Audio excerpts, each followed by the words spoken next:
Donald Trump once questioned the wisdom of taking vacations.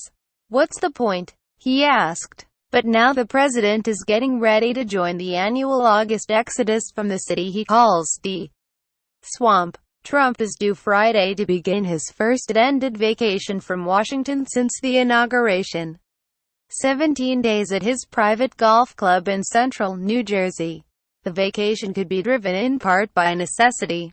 Everyone who works in the White House West Wing, including the Oval Office occupant himself, must clear out by the end of the week so that the government can replace a balky 27-year-old heating and cooling system. White House spokeswoman Lindsay Walters said Thursday that West Wing staff needs to vacate the premises in August while workers are replacing the building's HVAC system. "The president's going to continue to work and we all need to be relocated out of the West Wing due to these renovations that should have taken place before," she said. "They either need to be repaired or replaced, and it's not something that can go on while we're still occupying the West Wing." Trump and his supporters like to publicize his disdain for taking vacations, when the truth is that he takes them constantly. Don't take vacations. What's the point? If you're not enjoying your work, you're in the wrong job, Trump wrote in his 2004 book, Trump, Think Like a Billionaire. He told Larry King in an interview that year that most of the people I know that are successful really don't take vacations. Their business is their vacation. "I rarely leave. You know that," Trump said. "You and I are friends. How often do you see me going away?"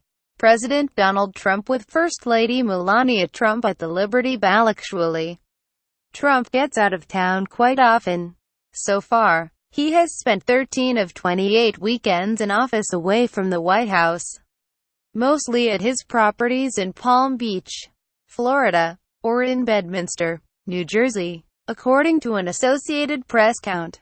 The figures include a weekend during official travel overseas, and Father's Day weekend at Camp David, the government-owned presidential retreat in Maryland.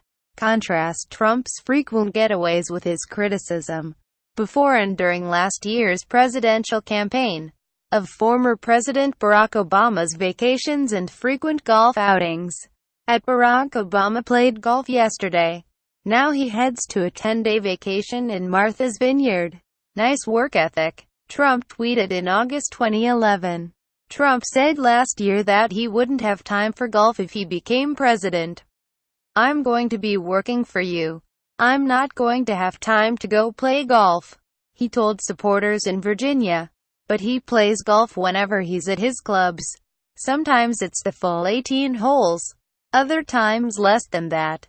His staff rarely acknowledges that he plays, even when photos of him on the course pop up on social media. Presidents have been escaping Washington's summer heat and humidity ever since Thomas Jefferson looked out of the White House windows and watched as a white fog that was believed to be toxic rolled in. Harry Truman played poker on the porch in Key West, Florida. Ronald Reagan rode horses at his mountain ranch in California. Bill Clinton and Barack Obama both spent August vacations on Martha's Vineyard, the tiny Massachusetts island that serves as summer playground for the rich and famous. George W. Bush retreated to his secluded Crawford, Texas, ranch to clear brush and ride his mountain bike.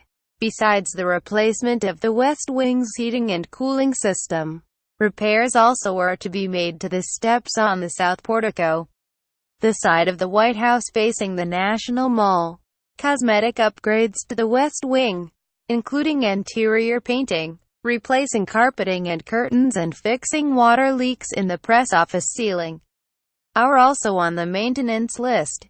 Repairmen and others are expected to work around the clock to complete the upgrades by August 21. Presidents travel with the equivalent of a mini White House made up of advisors, other aides and security. The work of being president continues, and they must be prepared to handle a crisis at all hours and from wherever they are. But chronic stress affects the body's ability to resist infection. maintain vital functions and avoid injuries. Susan Krauss Whitburn, then a professor of psychological and brain sciences at the University of Massachusetts Amherst, wrote in a 2010 paper on the website of Psychology Today subtitled, "Why Presidents and All of Us Need Vacations." Stressed out people are more likely to get sick, have accidents, sleep poorly, be more irritable and less fun to be around. Whitburn wrote that vacations break the stress cycle. Perhaps it's good that someone as important as our president is showing that he believes it's beneficial to take a break from the office. Get out and enjoy the outdoors in a little bit of a break in mindset, and we would hope be able to go back to work refreshed and renewed and do a better job.